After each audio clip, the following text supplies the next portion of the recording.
Hi hello friends, ನಾನು ನಿಮ್ಮ all in one C K. T20 world ಕಪ್ಗೆ team India selection ಇಂದು ಆಗಿದೆ. ಸೊ 2026 ಫೆಬ್ರವರಿ 7ನೇ ತಾರೀಕಿಂದ ಹಿಡಿದು ಮಾರ್ಚ್ 8ನೇ ತಾರೀಕುವರೆಗೆ ನಡೆಯೋ ಮೆಗಾ ದೊಡ್ಡ T20 ವರ್ಲ್ಡ್ ಕಪ್ ಟೂರ್ನಿಗೆ ಟೀಮ್ ಇಂಡಿಯಾ ಸೆಲೆಕ್ಷನ್ ಇಂದು ನಡೆದಿದೆ.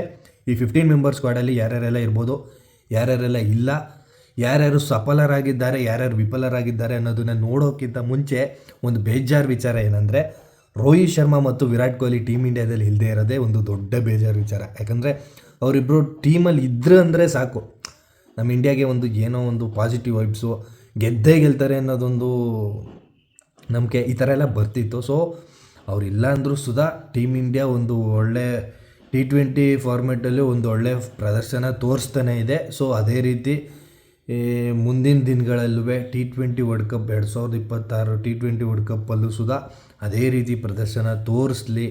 ಲಾಸ್ಟ್ ಟೈಮ್ ಹೇಗೆ 2024ರಲ್ಲಿ ಟೀಮ್ ಇಂಡಿಯಾ ಒಂದೂ ಪಂದ್ಯ ಸೋಲದೆ ಎಲ್ಲ ಪಂದ್ಯ ಗೆದ್ದಿದ್ರು, ಅದೇ ರೀತಿ ವರ್ಲ್ಡ್ ಕಪ್ ಈ ಬಾರಿನೂ ಸುಧಾ 2026 ವರ್ಲ್ಡ್ ಕಪ್ನಲ್ಲೂ ಸುಧಾ ಒಂದೂ ಪಂದ್ಯ ಸೋಲದೆ ಪ್ರತಿ ಪಂದ್ಯ ಗೆದ್ದು ಟೀಮ್ ಇಂಡಿಯಾ ವರ್ಲ್ಡ್ ಕಪ್ನ ಮತ್ತೆ ನಮ್ಮಲ್ಲೇ ಉಳಿಸ್ಕೊಳ್ಳಿ ಅಂತ ಹೇಳ್ತಾ, ಇನ್ನು 15 ಮೆಂಬರ್ ಸ್ಕ್ವಾಡ್ ನೋಡೋಣ. ಮುಖ್ಯವಾಗಿ ಸೂರ್ಯಕುಮಾರ್ ಯಾದವ್ ಅವರ ನಾಯಕತ್ವದಲ್ಲಿ ಟೀಮ್ ಇಂಡಿಯಾ ಸೆಲೆಕ್ಷನ್ ಆಗಿದೆ. ಬ್ಯಾಟ್ಸ್ಮನ್ ಕ್ಯಾಟಗರಿಯಲ್ಲಿ ಹೋದರೆ ಸೂರ್ಯಕುಮಾರ್ ಯಾದವ್, ತಿಲಕ್ ವರ್ಮಾ ಮತ್ತು ರಿಂಕು ಸಿಂಗ್ ಇವ್ರು 3 ಜನನೂ ಪ್ಯೂರ್ ಬ್ಯಾಟಿಂಗ್ ಕ್ಯಾಟಗರಿಯಲ್ಲಿ ಸೆಲೆಕ್ಷನ್ ಆಗಿದ್ದಾರೆ. ಇನ್ನು ಅದನ್ನು ಬಿಟ್ಟರೆ ಆಲ್ರೌಂಡರಲ್ಲಿ ಅಭಿಷೇಕ್ ಶರ್ಮಾ, ಮುಖ್ಯವಾಗಿ ವೈಸ್ ಕ್ಯಾಪ್ಟನ್ ಆಗಿ ಸೆಲೆಕ್ಟ್ ಆಗಿರೋ ಅಕ್ಷರ್ ಪಟೇಲು. ಸೊ ಇದೊಂದು ಖುಷಿ ವಿಚಾರ.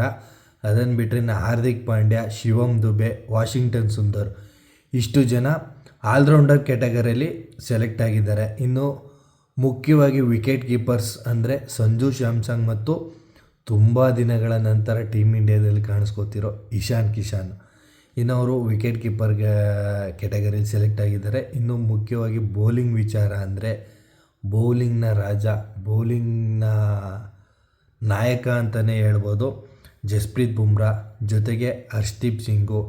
ಇನ್ನು T20ಯ ನಂಬರ್ 1 ಬೌಲರ್ ಆಗಿ ಈಗ ಪ್ರೆಸೆಂಟ್ ಇರೋ ವರುಣ್ ಚಕ್ರವರ್ತಿ ಮತ್ತು ಕುಲ್ದೀಪ್ ಯಾದವ್ ಸ್ಪಿನ್ನರು. ಇನ್ನು ಎಕ್ಸ್ಟ್ರಾ ಬೌಲರ್ ಆಗಿ ಹರ್ಷಿತ್ ರಾಣಾ, ಇಷ್ಟು ಜನ ಸೆಲೆಕ್ಟ್ ಆಗಿದ್ದಾರೆ. ಮುಖ್ಯವಾಗಿ ಸೆಲೆಕ್ಟ್ ಆಗದೇ ಇರೋ ಪ್ಲೇಯರ್ಸು ಸ್ವಲ್ಪ ಜನ, ನನಗೆ ಅನಿಸಿದ್ದ ಸ್ವಲ್ಪ ಜನ, ಇಷ್ಟು ಜನ ಆಗ್ಬೋದಿತ್ತು, ಸೊ ಆಗಿಲ್ಲ ಅನ್ನೋ ಪ್ಲೇಯರ್ಸ್ ಬಗ್ಗೆ ಹೇಳಬೇಕು ಅಂದರೆ ಶುಭ್ಮನ್ ಗಿಲ್ಲು, ಇನ್ನು ಮೊಹಮ್ಮದ್ ಸಿರಾಜು, ರಿಷಬ್ ಪಂತು, ಶ್ರೇಯಸ್ ಅಯ್ಯರು, ಯಶಸ್ವಿ ಜೈಸ್ವಾಲು, ಇಷ್ಟು ಜನದ ಮೇಲೆ ನನಗೊಂದು ನಂಬಿಕೆ ಇತ್ತು. ಇನ್ನು ಕನ್ನಡಿಗ KL ರಾಹುಲ್, ನಮ್ಮ ಕನ್ನಡಿಗರು ಒಬ್ಬರು ಇಲ್ಲದೆ ಇರೋದು ನಿಜಕ್ಕೂ ಒಂದು ಬೇಜಾರು ವಿಚಾರ. ಸೊ ಇರಲಿ, ಕನ್ನಡಿಗರು ಅನ್ನೋದಕ್ಕಿಂತ ಹೆಚ್ಚಾಗಿ ಟೀಮ್ ಇಂಡಿಯಾ ಗೆದ್ದರೆ ಕರ್ನಾಟಕಕ್ಕೂ ಒಂದು ಹೆಸರೇನೆ. ಸೊ ಏನೂ ಮಾಡೋಕ್ಕಾಗಲ್ಲ, ಪ್ಲೇಯರ್ಸು ಫಾರ್ಮಲ್ಲಿ ಇಲ್ಲದೆ ಇರೋ ಕಾರಣಕ್ಕೆ. KL ರಾಹುಲ್ ಸೆಲೆಕ್ಟ್ ಆಗ್ಬೋದಿತ್ತು, ಏನೋ BCCIನ ನಿರ್ಧಾರ.